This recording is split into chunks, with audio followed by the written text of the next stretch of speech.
Welcome to your daily dose of hope. I'm Phyllis Nichols, and I'm glad you're here. What is the next thing? I'm a small business owner, and many of my days are full of next things, like the next deadline, the next Zoom meeting, the next podcast launch. I'm sure you have days like that too.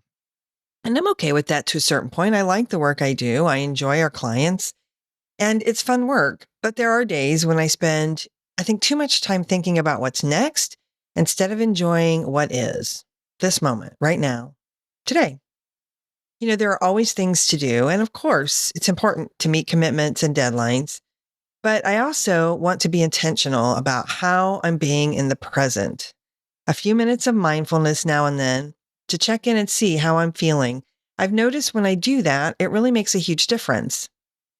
Jonathan Duggar is co-host of the Conscious Edge podcast, a great show, by the way. And he's explained mindfulness this way. He says it's focusing on one thing at a time, which leads to better productivity and less stress, and completely ditching sort of that false concept of multitasking.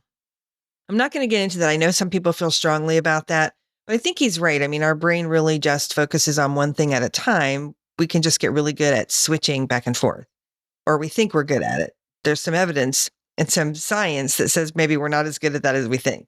But anyway, that's not what this is about. Today, we're going to talk about mindfulness. So he explains that there's some research that talks about how a mindfulness practice can physically actually change our brain. The amygdala, I hope I said that right, that's the part of our brain that controls the fight or flight part of our response, right? When we're stressed out, when we're scared, when we're frightened, when we feel threatened. And when we practice mindfulness, that part of our brain actually becomes less active. And the part of our brain that becomes more active is the part that controls creativity and memory. And that's what we want, right? When we are under pressure, we want to stay calm. We don't want to immediately go to like a flight or fight response. We want to be able to really think calmly and rationally and that sort of thing. Right. And so most of us in our life, like we have stress from time to time. Sometimes stress is the right thing. It's a way of letting us know that there is an issue, that we might be in danger, that something unsafe might be happening.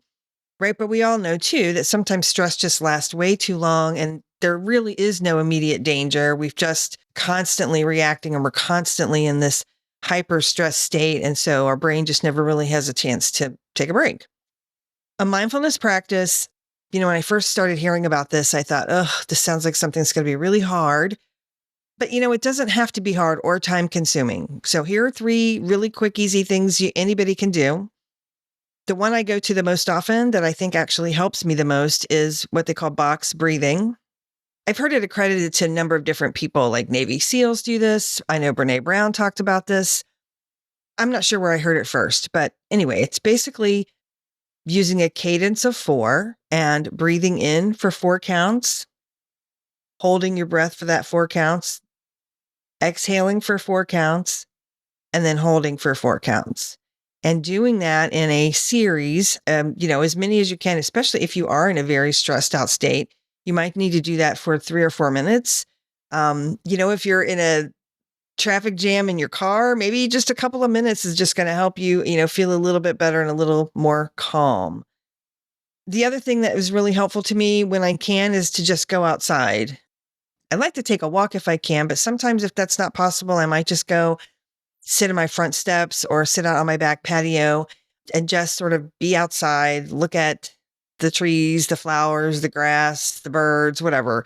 Just take my mind off of whatever's happening, whatever's kind of got me stressed out, and just give myself some space, right?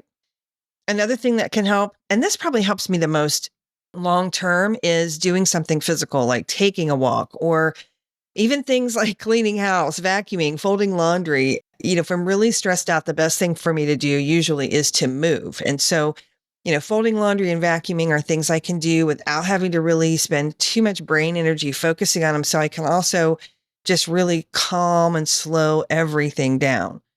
Again, you can adapt these for you and your situation. One other piece of advice from Jonathan that I also want to share, because I found it really helpful, is to practice this mindfulness with curiosity and without judgment. There's no doing it wrong. There's no score to be kept, right? It's just allowing yourself to kind of engage in the moment, giving your body and your brain kind of a chance to kind of calm down and be really clear about what's happening, where you're at, what's going on. Because life will always be full of next things. That's life. And my hope for you today, though, is that what's next could be a few moments of peaceful calm.